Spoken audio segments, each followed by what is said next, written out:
Hello बच्चों, कैसे हो आप सभी। स्वागत है आपके अपने YouTube channel study with Shubham Mishra पर। आज हम लोग फिजिक्स देखने वाले हैं। आज की क्लास स्टार्ट करने से पहले जो लोग चैनल पे नए जुड़े हैं, प्लीज़ चैनल को लाइक, शेयर और सब्सक्राइब करना ना भूलिएगा, ठीक है बच्चों। चलिए, आज का पहला चैप्टर क्या है? मात्रक। मात्रक किसी राशि के मापन के निर्देश मानक को हम लोग मात्रक कहते हैं, ठीक है ना। अर्थात जिसमें किसी वस्तु का मापन किया जाता है उसे हम लोग मात्रक बोलते हैं, ठीक है बच्चों। इस क्लास में हम लोग केवल इम्पोर्टेंट पॉइंट डिस्कस करने वाले हैं, इसलिए वो डेफिनेशन आपसे एग्जाम में नहीं पूछते हैं। जो पूछते हैं क्वेश्चन उसको हम लोग देख लेते हैं, ठीक है। देखिए, ये कुछ भौतिक राशियाँ दी गई है बच्चों और उसके मात्रक के विषय में दिया गया है, ठीक है। तो देखिए, लंबाई पूछे क्वेश्चन की लंबाई का एसआई मात्रक क्या होगा, तो लंबाई का एसआई मात्रक क्या होता है बच्चों? मीटर होता है। संकेत क्या होता है इसका? एम होता है, ठीक है। द्रव्यमान का एसआई मात्रक क्या होता है? किलोग्राम, और इसका संकेत क्या होता है? केजी होता है। समय का एसआई मात्रक क्या होता है? सेकंड होता है, और इसका संकेत एस होता है। ताप का एसआई मात्रक क्या होता है? केल्विन होता है। इसका संकेत क्या होता है बच्चों? के होता है, ठीक है।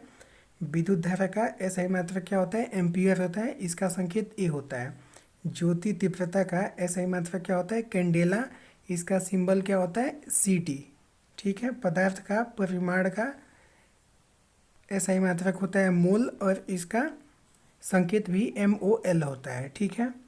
अगला पॉइंट है समतल कोण का एस आई मात्रक क्या होता है, तो समतल कोण का एस आई मात्रक रेडियन होता है। इसका सिंबल क्या होता है? R A D.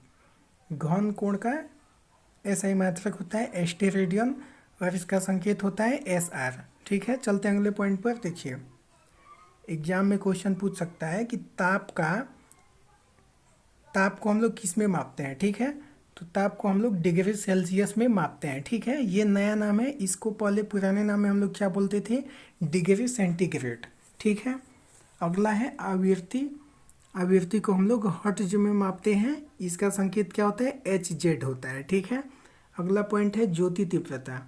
तो ज्योति तीव्रता को हम लोग कैंडेला में मापते हैं। इसका संकेत क्या होता है? C D. चलते हैं अगले पॉइंट पर।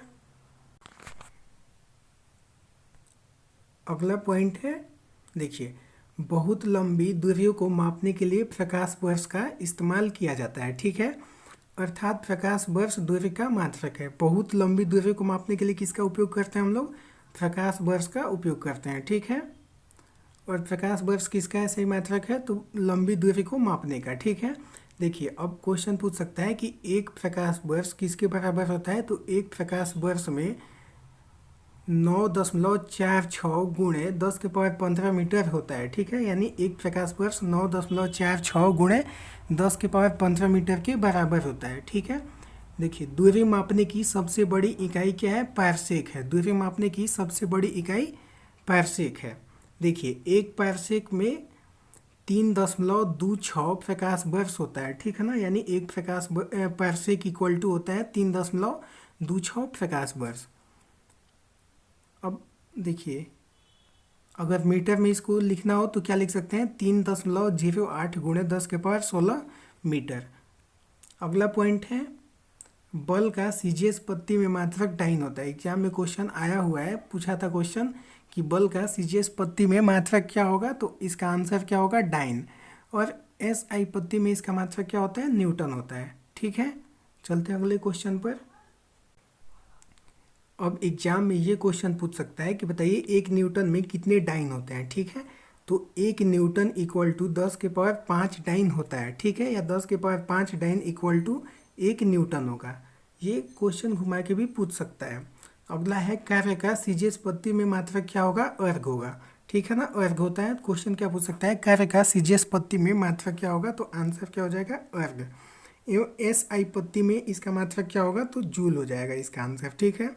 अब एक जूल किसके बराबर होता है? तो एक जूल 10 के पावर 7 अर्घ के बराबर होता है, ठीक है। चलते हैं अगले चैप्टर में। अगला चैप्टर क्या हम लोग का? गति, ठीक है। देखिए, गति में पहला पॉइंट देखते हैं हम लोग अदिश राशि, ठीक है। अदिश राशि किसे कहा जाता है? तो वैसी भौतिक राशि जिनमें केवल परिमाण होता है, दिशा नहीं होता, उसे हम लोग क्या बोलते हैं? अदिश राशि बोलते हैं, ठीक है। एग्जाम में क्वेश्चन क्या आएगा कि बताइए कि निम्नलिखित में से कौन सा अदिश राशि नहीं है, ठीक है। तो इन सभी को आप लोग याद रखिएगा जितना भी ये दिया गया है, ठीक है। तो इनको छोड़ के जो आएगा ऑप्शन में वो हम लोग का आंसर हो जाएगा, ठीक है। यानी द्रव्यमान, चाल, आयतन, कार्य, समय और ऊर्जा क्या है, ये सभी के सभी अदिश राशियाँ हैं, ठीक है। इनको छोड़ के जैसे ऑप्शन दे दे बल, ठीक है। बताइए कि निम्नलिखित में से कौन सा अदिश राशि नहीं है। इनमें से 3 ऑप्शन दे दे, मान लेते हैं ये 3 ऑप्शन दे दिया, चौथा ऑप्शन दे दिया हम लोग का बल, ठीक है। और पूछा कि निम्नलिखित में से कौन सा अदिश राशि नहीं है, तो हम लोग का आंसर क्या हो जाएगा, बल, ठीक है। चलते हैं अगले पॉइंट पर। अगला पॉइंट क्या है बच्चों, देखिए विद्युत धारा। अगला पॉइंट पे ध्यान दीजिए, विद्युत धारा, ताप, दाब, ये सभी भी क्या होता है, अदिश राशि ही होता है, ठीक है। अब चलते हैं अगले पॉइंट। अगला पॉइंट क्या है, सदिश राशि।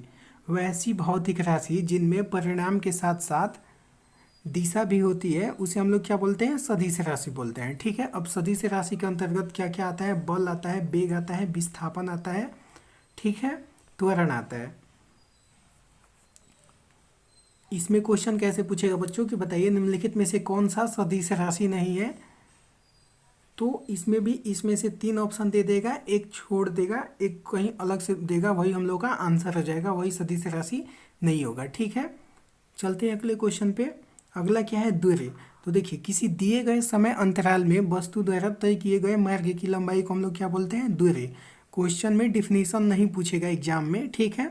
एग्जाम में क्या पूछेगा कि बताइए दूरी कोई कैसी राशि है, तो दूरी भी क्या है बच्चों, एक अदिश राशि है, ठीक है। और देखिए यह सदैव धनात्मक होती है। धनात्मक क्यों होती है, क्योंकि दूरी कभी भी हम 1 मीटर भी दूरी तय करेंगे तो वो भी प्लस में होगा, 5 मीटर दूरी तय करेंगे तो वो भी प्लस में होगा, या 25 किलोमीटर दूरी तय करेंगे वो भी प्लस में होगा, क्योंकि दूरी कभी माइनस में नहीं होती है, ठीक है। अगला पॉइंट है विस्थापन, ठीक है। क्वेश्चन पूछ सकता है बताइए विस्थापन कैसी राशि है, तो इसका आंसर क्या हो जाएगा, विस्थापन एक सदिश राशि है, ठीक है। और विस्थापन का एस आई मात्रक पूछते तो विस्थापन का एस आई मात्रक क्या होता है, मीटर होता है, ठीक है। चलते हैं अगले पॉइंट पर। देखिए चाल, किसी वस्तु द्वारा प्रति सेकंड तय किए गए दूरी को हम लोग क्या बोलते हैं, चाल। अर्थात चाल इजकल टू क्या होता है, दूरी बटा समय। इसमें भी परिभाषा नहीं पूछेगा, एग्जाम में क्वेश्चन क्या पूछेगा कि बताइए चाल कैसी राशि है, तो ये भी एक अदिश राशि है। चाल क्या है, अदिश राशि है। और चाल का ऐसे मात्रक क्या होता है, मीटर पर सेकंड होता है, ठीक है। अगले पॉइंट पे चलते हैं हम लोग। अगला पॉइंट क्या है, वेग। वेग क्या होता है, किसी वस्तु के विस्थापन की दर को या एक निश्चित दिशा में प्रति सेकंड वस्तु द्वारा तय की गई दूरी को हम लोग क्या बोलते हैं, वेग बोलते हैं, ठीक है। यह क्या है, यह भी एक सदिश राशि है। एग्जाम में क्वेश्चन पूछ सकता है कि वेग कैसी राशि है, तो वेग एक सदिश राशि है, ठीक है। और इसका सही मात्रा क्या होता है, मीटर पर सेकंड होता है। अगला पॉइंट है हम लोग का त्वरण, एक्सीलरेशन, ठीक है। जब किसी वस्तु के वेग में परिवर्तन की दर को हम लोग क्या बोलते हैं, त्वरण बोलते हैं, ठीक है ना। यानी किसी भी वस्तु के वेग में जो परिवर्तन होता है उसको हम लोग क्या बोलते हैं, उस परिवर्तन की दर को त्वरण बोलते हैं। पूछ सकता है कि त्वरण कैसी राशि है, तो त्वरण एक सदिश राशि है। और इसका एस आई मात्रक पूछे तो इसका एस आई मात्रक क्या होता है बच्चों, तो इसका एस आई मात्रक मीटर पर सेकेंड होता है, ठीक है। चलते हैं अगले पॉइंट पर।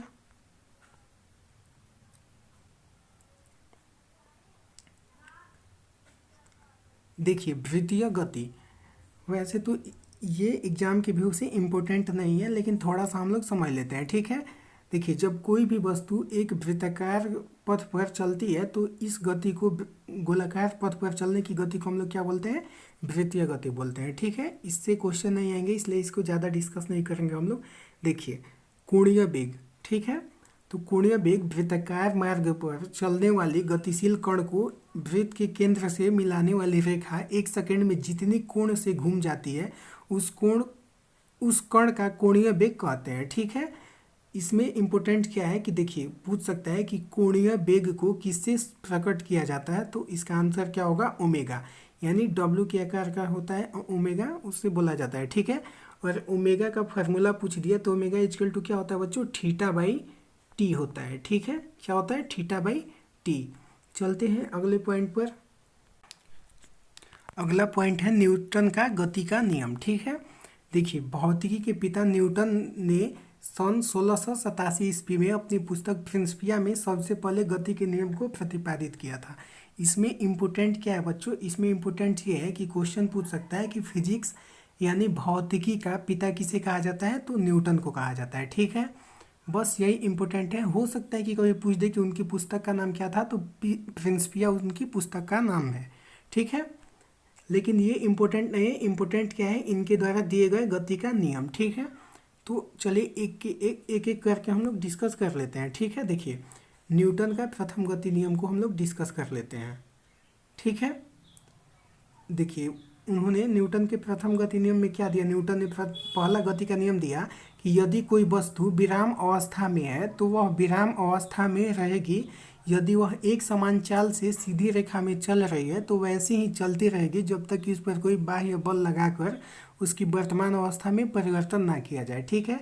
देख लीजिए, मान लेते हैं ये कोई वस्तु है, ये अपनी अवस्था में तब तक बनी रहेगी कि जब तक इस पर कोई बाह्य बल यानी बाहर से धक्का ना दिया जाए, ठीक है। अब देखिए अगला पॉइंट क्या है कि प्रथम नियम को हम लोग गैलीलियो का नियम भी कहते हैं, यानी न्यूटन के प्रथम नियम को किस नियम से के नाम से जाना जाता है, तो गैलीलियो का नियम भी कहा जाता है या जड़त्व का नियम भी कहा जाता है, ठीक है। चलते हैं अगले पॉइंट पर।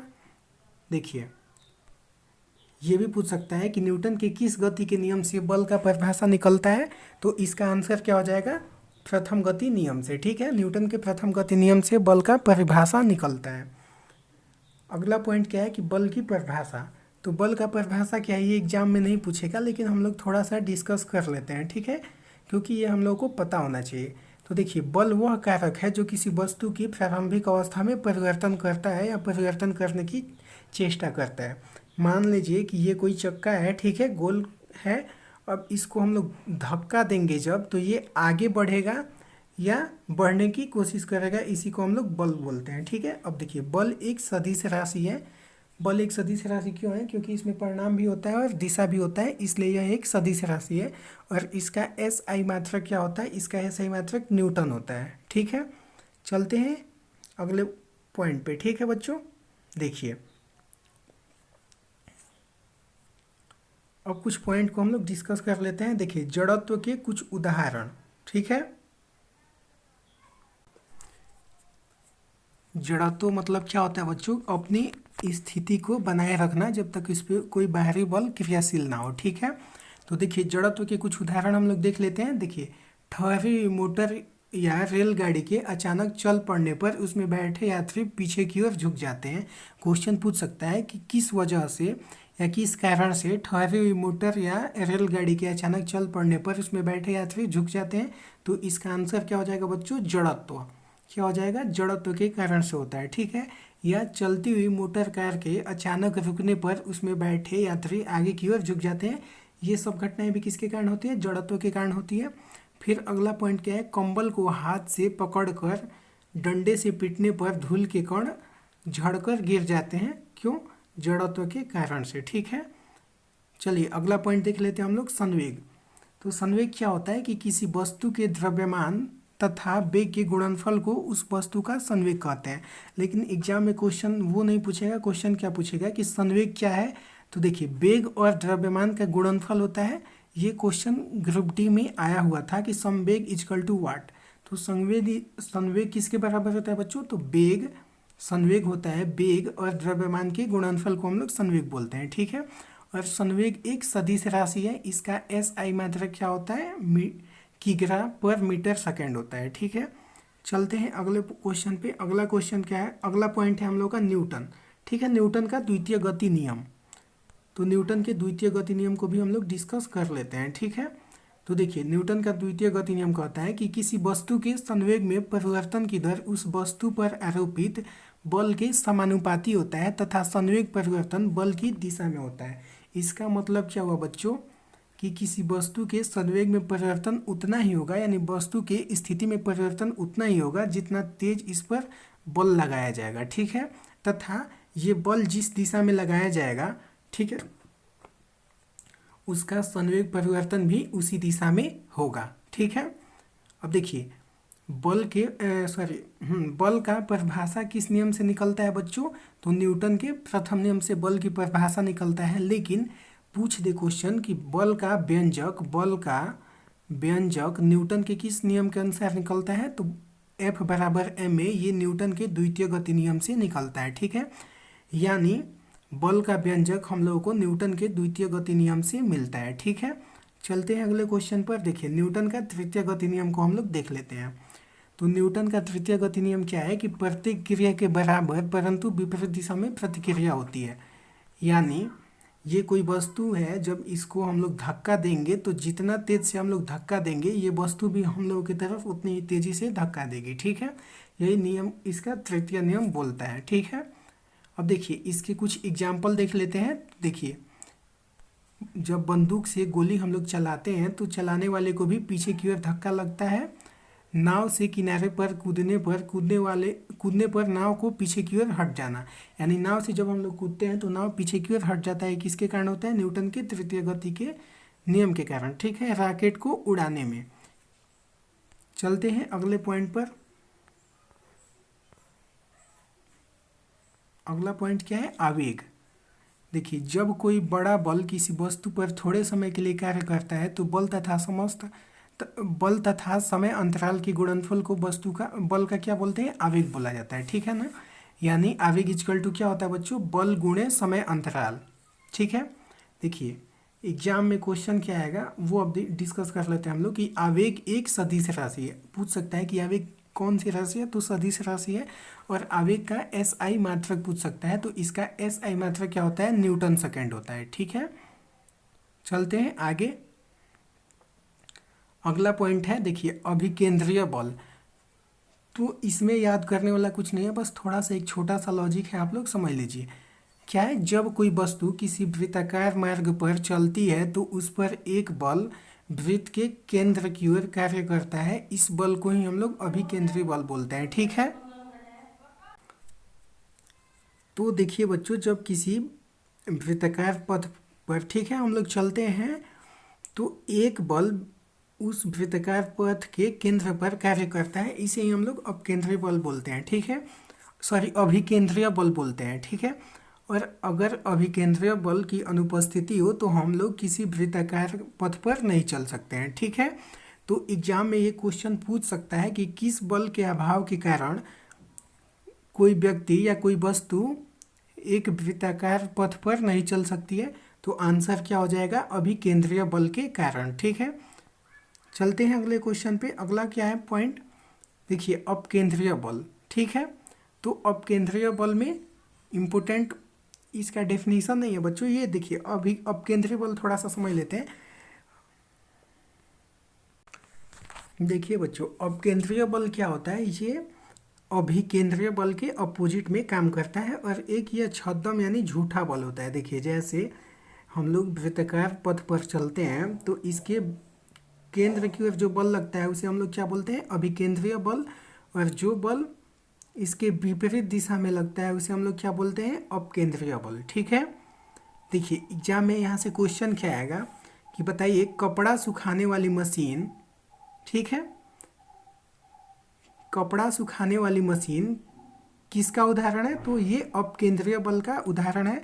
ये आप पूछ सकता है कि दूध से मक्खन निकालना किसका उदाहरण है? तो ये भी अपकेंद्रीय बल का उदाहरण है। ठीक है, बस यही यहाँ पे इम्पोर्टेंट है, इसके बाद कोई इम्पोर्टेंट पॉइंट नहीं है। चलते हैं आगे। देखिए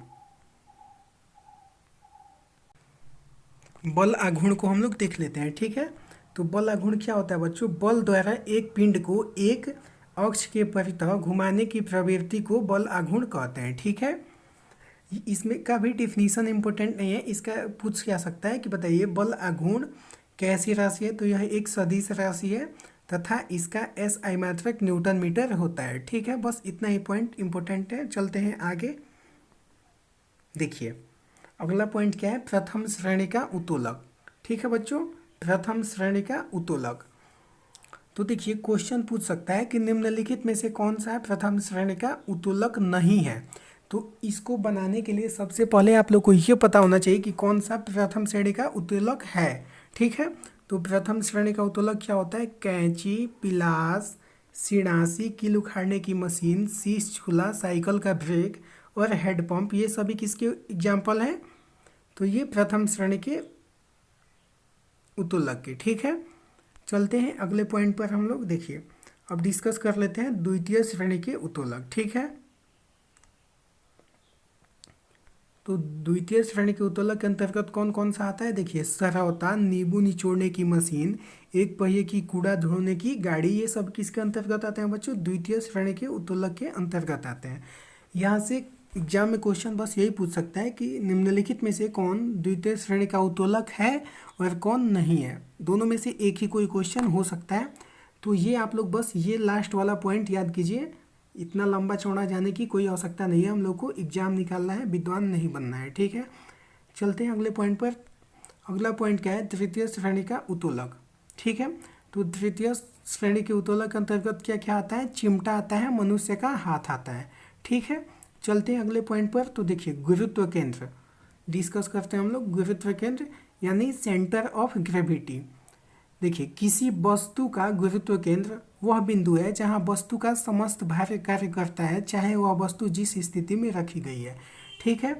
यानी गुरुत्व बल वह होता है जो किसी वस्तु का, ठीक है, जिस पर किसी वस्तु का समस्त भार कार्य करता है, चाहे वह वस्तु जिस स्थिति में रखी गई हो, ठीक है। मान लेते हैं कोई वस्तु ऐसे रखी गई है, तो इसका समस्त बल कहाँ पे कार्य करेगा बच्चों? यहाँ पर। तो इसका गुरुत्व केंद्र क्या हो जाएगा? यही हो जाएगा, ठीक है। चलिए चलते हैं अगले पॉइंट पर।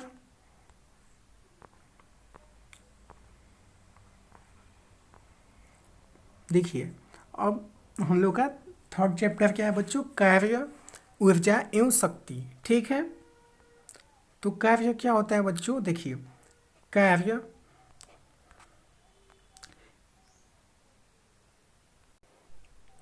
देखिए बच्चों, कार्य क्या होता है? तो कार्य किसी काम को, जो हम लोग किसी भी काम को करते हैं उसी को हम लोग कार्य बोलते हैं, ठीक है। और आप लोग इसका डेफिनेशन देखना चाहें तो डेफिनेशन क्या होता है कि कार्य की माप लगाए गए बल तथा बल की दिशा में वस्तु के विस्थापन के गुणनफल के बराबर होता है, ठीक है।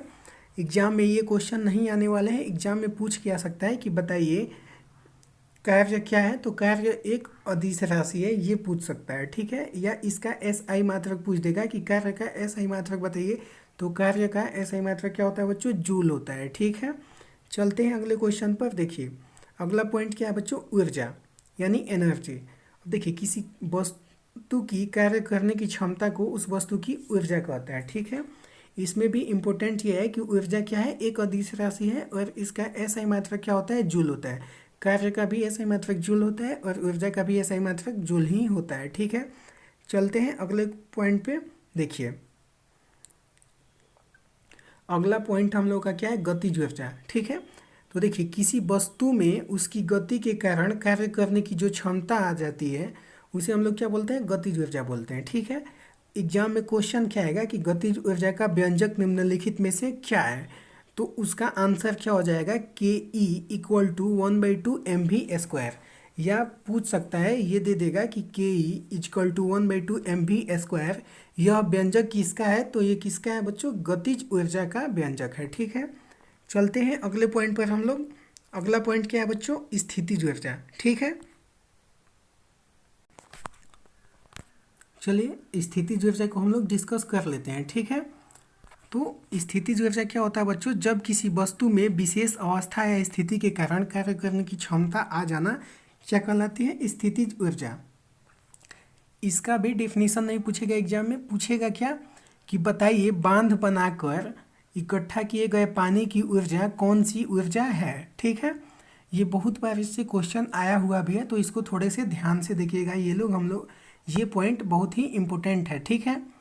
तो बांध बनाकर पानी इकट्ठा करने के लिए जो ऊर्जा होती है उसे क्या बोलते हैं हम लोग? स्थितिज ऊर्जा ही बोलते हैं, ठीक है। या घड़ी की चाबी में संचित ऊर्जा, ठीक है, ये भी किसका उदाहरण है? तो स्थितिज ऊर्जा यानी पोटेंशियल एनर्जी का उदाहरण है, ठीक है। या तनी हुई, क्या बच्चों? थर्ड पॉइंट, तनी हुई स्प्रिंग या कमाने की ऊर्जा, ये भी किसकी उदाहरण है? तो ये भी स्थितिज ऊर्जा का ही उदाहरण है, ठीक है। चलते हैं अगले पॉइंट पर हम लोग। देखिए, देख लेते हैं ऊर्जा संरक्षण का नियम, ठीक है, यानी law of conservation of energy. तो ऊर्जा संरक्षण का नियम ये बोलता है कि ऊर्जा को न तो उत्पन्न किया जा सकता है और न ही नष्ट किया जा सकता है, बस ऊर्जा एक रूप से दूसरे रूप में रूपांतरित होते रहती है, ठीक है। चलिए, देखिए हम लोग का इम्पोर्टेंट पॉइंट ये है बच्चों कि देखिए ये क्वेश्चन एग्जाम में हमेशा आते रहते हैं, तो इसको हम लोग थोड़ा ध्यान से डिस्कस कर लेते हैं, ठीक है। देखिए हेडिंग क्या है कि ऊर्जा रूपांतरित करने वाले कुछ महत्वपूर्ण उपकरण, ठीक है। तो देखिए डायनेमो का काम क्या है बच्चों, उपकरण का नाम क्या है डायनेमो। इसका कार्य क्या है, तो यांत्रिक ऊर्जा को विद्युत ऊर्जा में ये बदलता है, ठीक है। यानी डायनेमो, क्वेश्चन पूछ सकता है कि डायनेमो का कार्य क्या है, तो इसका आंसर क्या हो जाएगा, यांत्रिक ऊर्जा को विद्युत ऊर्जा में बदलता है, ठीक है। या क्वेश्चन ये भी पूछ सकता है कि यांत्रिक ऊर्जा को विद्युत ऊर्जा में बदलने वाले यंत्र का नाम क्या है, तो उसका आंसर क्या हो जाएगा, डायनेमो, ठीक है। चलते हैं अगले पॉइंट पर हम लोग। देखिए अब मोमबत्ती है, तो मोमबत्ती किसका रूपांतरण है, तो रासायनिक ऊर्जा को प्रकाश एवं ऊष्मा ऊर्जा में बदलना, ठीक है ना। यानी मोमबत्ती को जब हम लोग जलाते हैं तो पहले तो मोमबत्ती रासायनिक अवस्था में होता है, ठीक है। जलने के बाद प्रकाश देता है, साथ में ऊष्मा भी देता है, यानी रासायनिक ऊर्जा को प्रकाश एवं ऊष्मा ऊर्जा में बदल देता है, ठीक है। चलते हैं अगले पॉइंट पर। देखिए अगला पॉइंट क्या है, माइक्रोफोन। तो माइक्रोफोन का काम क्या होता है, ध्वनि ऊर्जा को विद्युत ऊर्जा में बदलना, ठीक है। अगला पॉइंट है लाउड स्पीकर। तो लाउड स्पीकर का कार्य क्या होता है, विद्युत ऊर्जा को ध्वनि ऊर्जा में बदलता है, ठीक है। सोलर सेल क्या है, तो सोलर सेल सौर ऊर्जा को विद्युत ऊर्जा में बदलता है, ठीक है। अगला पॉइंट है ट्यूबलाइट, ठीक है बच्चों। तो ट्यूबलाइट विद्युत ऊर्जा को प्रकाश ऊर्जा में बदलता है, ठीक है। अब विद्युत मोटर का काम क्या है, तो विद्युत मोटर विद्युत ऊर्जा को यांत्रिक ऊर्जा में बदलता है, ठीक है। अगला पॉइंट है विद्युत बल्ब। तो विद्युत बल्ब का काम क्या है कि विद्युत ऊर्जा को प्रकाश एवं ऊष्मा ऊर्जा में बदलना, ठीक है। अगला पॉइंट है विद्युत सेल। तो विद्युत सेल का काम है रासायनिक ऊर्जा को विद्युत ऊर्जा में बदलना, ठीक है। चलते हैं अगले पॉइंट पर। तो अगला पॉइंट है सितार, ठीक है बच्चों। तो सितार का काम क्या होता है, यांत्रिक ऊर्जा को ध्वनि ऊर्जा में बदलना, ठीक है। अब देख लीजिए एक छोटा सा फार्मूला हम लोग देख लेते हैं, संवेग और गतिज ऊर्जा में संबंध। तो संवेग और गतिज ऊर्जा में संबंध क्या होता है बच्चों, K E equal to p square by 2m, ठीक है। ये एक फार्मूला है। चलिए ये बहुत ही वेरी वेरी इंपॉर्टेंट पॉइंट को हम लोग डिस्कस करने वाले हैं, ठीक है। देखिए इसको आप लोग ध्यान से याद कीजिएगा, क्योंकि ये NTPC CBT 2 और ग्रुप डी या चाहे जो भी एग्जाम आने वाले हैं बहुत इंपॉर्टेंट होने वाला है ये पॉइंट, ठीक है। देखिए क्वेश्चन पूछता है कि अगर संवेग को दोगुना करने पर गतिज ऊर्जा कितनी गुनी हो जाएगी, ठीक है। ऑप्शन दे देगा 2 गुना, 4 गुना, 6 गुना, 8 गुना। तो इसका आंसर क्या हो जाएगा, 4 गुना। यानी अगर संवेग को हम लोग दोगुना करते हैं तो गतिज ऊर्जा कितना हो जाएगी बच्चों, 4 गुना हो जाएगी, ठीक है। इस पॉइंट को आप लोग याद रखिएगा। फिर से अगला पॉइंट है शक्ति, ठीक है। तो शक्ति क्या होता है, कार्य करने की दर को हम लोग क्या बोलते हैं बच्चों, शक्ति बोलते हैं, ठीक है। और शक्ति का ऐसा ही मात्रक क्या होता है, वाट होता है। क्वेश्चन क्या पूछ सकता है कि शक्ति का ऐसा ही मात्रक क्या होता है, तो इसका आंसर क्या हो जाएगा, वाट होगा, ठीक है। चलते हैं अगले पॉइंट पर हम लोग। देखिए और शक्ति का फार्मूला पूछ दे बच्चों, तो शक्ति का फार्मूला क्या होता है, कार्य बटा समय। ऐसे ये तो पूछता नहीं है, ठीक है। ये पूछ सकता है कि 1 किलोवाट में कितने वाट होते हैं, तो 1 किलोवाट में 1000 वाट होता है, ठीक है। तथा 1 मेगावाट में 10 के पावर 6 वाट होते हैं, ठीक है ना। अब देखिए एक शक्ति जो होता है वो 10 के पावर 7 अर्ग सेकेंड के बराबर होता है या 1 वाट के बराबर होता है, ठीक है। चलिए अगला पॉइंट क्या है कि एक अश्व शक्ति यानी 1 हॉर्स पावर किसके बराबर होता है, 746 वाट के बराबर होता है। ये भी ग्रुप डी में आया हुआ क्वेश्चन है तथा ये CHSL में भी आया हुआ क्वेश्चन है, ठीक है।